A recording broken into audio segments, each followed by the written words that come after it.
por qué razón de nuevo estamos retrocediendo en una decisión tan importante para el país como el regreso a clases, como el tema de las horas. Ya, Entonces, ahí pero hay un Paul, descalce Paul, y hay un discurso no coherente, Pedro. ya. En estos momentos también estamos en la comunicación para hablar sobre el tema de la presencialidad o semipresencialidad del próximo año con Paul Neira. Él es vocero del colectivo Volvamos a Clases. Paul, ¿qué tal? Buenos días. Buenos días, Pedro. Muchas gracias por la invitación. Buenos días. Por favor, ¿cuál es tu opinión sobre esa disposición que dio el Ministerio de Educación recientemente para el tema de la presencialidad el próximo año? Mira, hay varios elementos a resaltar que son positivos de la norma que ha sido publicada. El primero de ellos es que abre el espacio, o sea, no solo es la presencialidad, sino la semipresencialidad, que es mucho más ajustado a la realidad, digamos, de lo que vamos a vivir en el 2022. Digamos, El segundo elemento es que deroga la resolución ministerial 121, que se había convertido en un obstáculo para poder abrir más rápido las clases y poder determinar, digamos, las condiciones que eso facilite para la educación en el año 2022. Donde sí discutimos, el otro elemento que vamos a resaltar es el tema del metro. Digamos, antes era 1,5 metros, digamos, como fue planteado inicialmente y se había sostenido a lo largo del tiempo. De que no era lo mejor, digamos, que sea 1,5 metros de la distancia, porque eso reducía considerablemente la capacidad de los colegios para poder abrir las clases. Por un tema simplemente de espacio, de ubicación de los salones, digamos, y de las carpetas. Hoy en día se ha alineado, digamos, con el planteamiento de UNICEF, de UNESCO, del Banco Mundial y del BID, digamos, de que sugerían fuertemente, digamos, desde el punto de vista técnico, además de que sea 1 metro.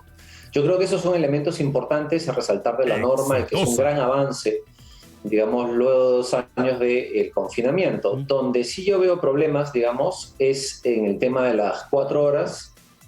Y un segundo elemento que está más escondido detrás, si quieres, Pedro, tiene que ver con el tema del presupuesto y la capacidad del Estado para poner a punto los colegios para llegar a marzo del 2022, digamos, ¿no? Que son dos temas que creo que no se están discutiendo.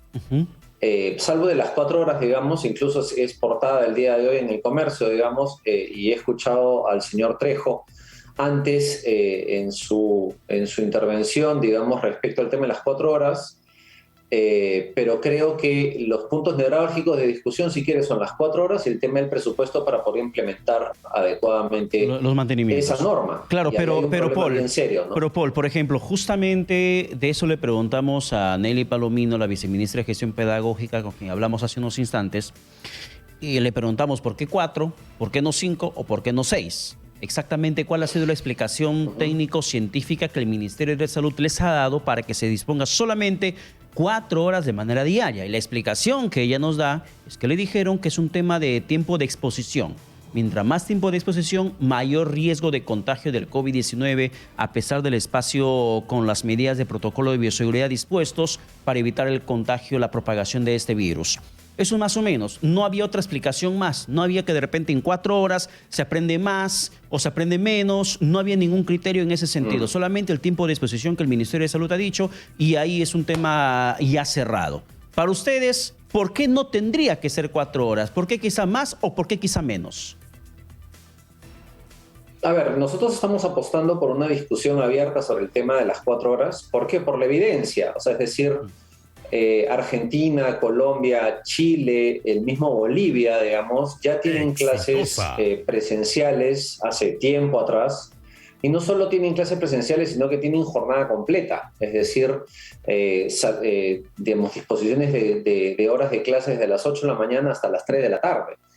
Y son países que tienen similares porcentajes de vacunación de su población, similares porcentajes de vacunación de niños, niñas, adolescentes, como tiene el Perú, y similares porcentajes de vacunación de docentes, y no hay ninguna modificación, ninguna explicación, digamos, que sostenga de que por mayor tiempo, mayor exposición, que es un poco la explicación que te ha dado la viceministra Nelly Palomino, sustentada supuestamente, digamos, en las recomendaciones del MINSA. Nosotros hemos tenido una reunión con el MINSA y ellos han estado muy abiertos, digamos, de entender las razones que nosotros hemos propuesto y que se basan en la evidencia de estos países que te he mencionado, no por hablar de Estados Unidos, de Francia o de Alemania, estamos hablando de países de la región donde ya se están dando clases con jornada completa.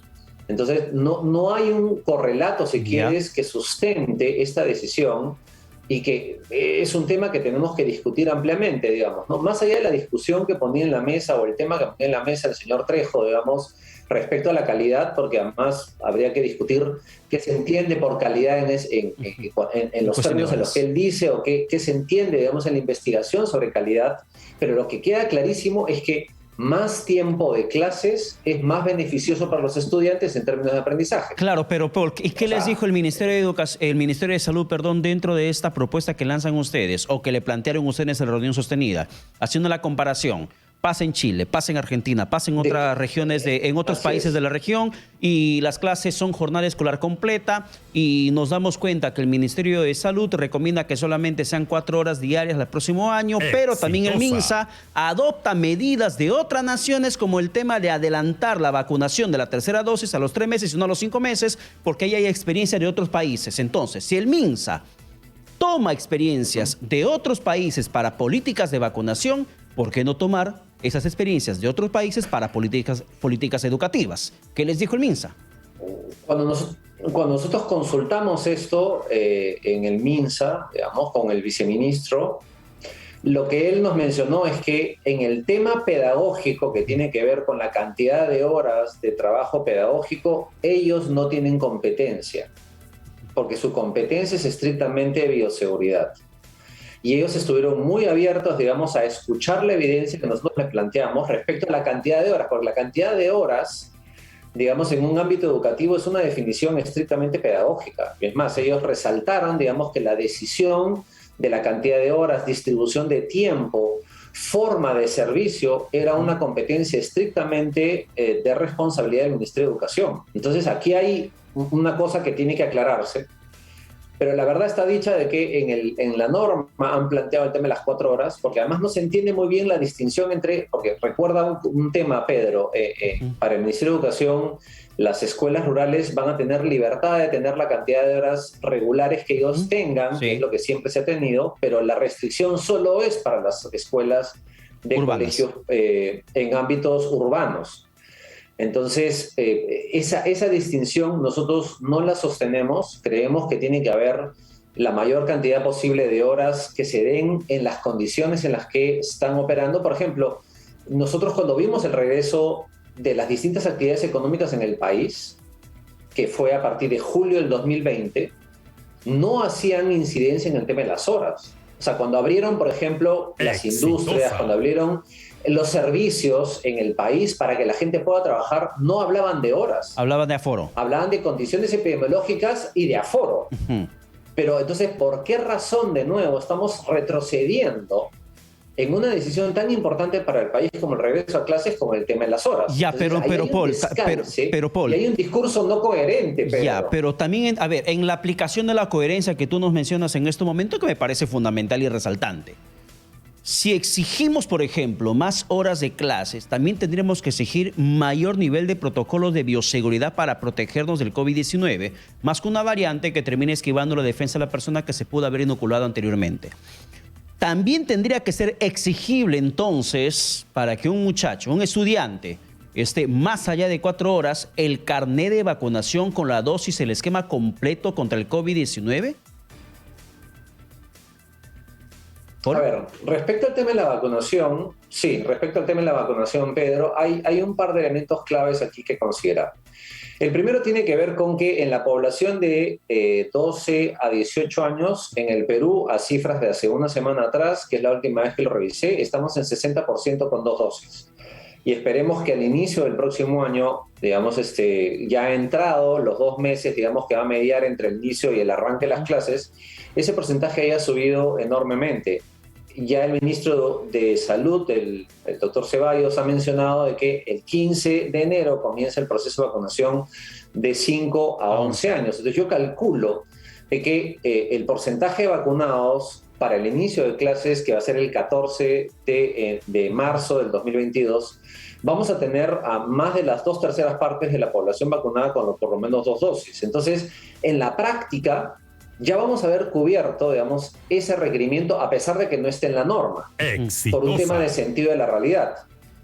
Pero claro, de nuevo, ahí sí, te entiendo. Te entiendo, pero también entendamos que hay una brecha de personas que se resisten a la vacunación como adultos y y que tienen hijos también aplicarán el mismo criterio con ellos. Si yo de papá me opongo a la vacunación por el mito que pueda tener en la cabeza, por el temor que pueda tener en la cabeza, ese mismo mito y ese mismo temor le voy a transmitir a mi hijo que también está en edad escolar. Hay una brecha que de una u otra forma no se va a concretizar, cerrarla de manera inmediata. Y precisamente para ello es exigible el esquema de vacunación completa contra el COVID-19 para que te vayas al centro comercial, te vayas al restaurante, un espacio público cerrado. Por eso es que el mismo criterio tendría que aplicarse para las clases. Yo no creo que no, porque por eso es interesante la norma, porque efectivamente permite la presencialidad y semipresencialidad. Si un grupo de padres de familia, por decisión personal, digamos, contraviniendo además lo que plantea, digamos, el gobierno y en general el sentido común en todo el mundo, digamos, que tienes que vacunarte para tener una protección contra el virus que está dando vueltas, pero si además, ejerciendo su libertad, decide no vacunar ni él ni sus hijos, tiene la posibilidad de recibir las clases de manera semipresencial. Ahí está un detalle, Paul. Funcionando. Ahí está un detalle. Le pregunté precisamente a Nelly Palomino sobre el tema de la virtualidad.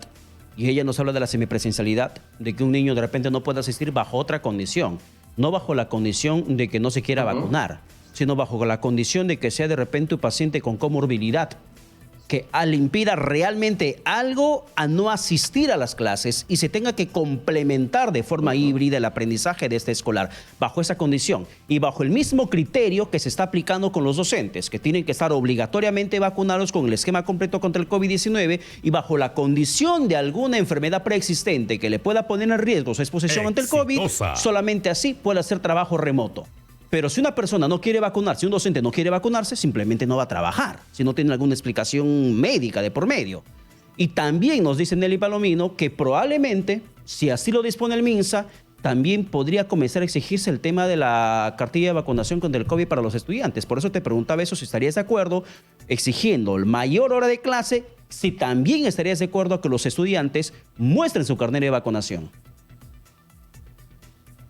A ver, si es que esto no es una cuestión de que te doy una cosa si me das la otra, creo yo. Digamos, creo que son dos planos distintos, pero si es que la autoridad sanitaria determina de que para poder hacer un proceso de asistir a un salón de clases se exige, digamos, el esquema de vacunación completo, como bien dices tú, digamos, y eso es una norma que se tiene que aplicar a nivel nacional, digamos, vamos a tener que entrar a la discusión. Yo no tengo problema, digamos, yo personalmente, Paul Neira, digamos, no tiene problema con el tema de la vacunación de sus hijos. Entonces, en ese sentido, no vería que habría un problema. Sin embargo, creo que no se trata de una cosa con la otra, digamos. Creo que la discusión de la cantidad de horas no necesariamente tiene que ver o está atada a la cantidad de estudiantes vacunados sentados en el salón de clases. Tiene que ver con una decisión pedagógica, tiene que ver con una decisión de poder acelerar los procesos que permitan que los estudiantes regresen al ritmo de aprendizaje que el derecho a la educación del Estado peruano se los asegura y no lo ha estado cumpliendo los últimos 2 años. O sea, son dos discusiones completamente distintas, por un lado. Y por otro lado, yo sí quisiera resaltar, Pedro, que hay una discusión acá escondida que tiene que ver con el tema del presupuesto y los recursos. Para poder regresar a clases es una logística enorme y un requerimiento muy grande de coordinación y que por la estructura de cómo funciona el reparto de los recursos en el Estado al inicio de cada año fiscal, que estamos entrando ahorita al inicio de un nuevo año fiscal, yo creo que vamos a tener un problema serio. ¿Por qué? Porque este plan ha sido aprobado después de que fue aprobado el presupuesto general de la República en el 30 de noviembre de este año. Entonces hay un conjunto de medidas que están planteadas en este plan y que han sido propuestas que no necesariamente tienen su correlato en un presupuesto. Y eso puede poner en peligro el regreso a clases o el orden o la orientación que ésta tenga. Y un segundo elemento es que el hecho de que el ministro Gallardo ya no sea ministro, o sea, ex ministro, y que no sepamos todavía quién va a ser el siguiente titular del sector, también le agrega, digamos, impredictibilidad a este proceso del cual, reitero, ya estamos tarde.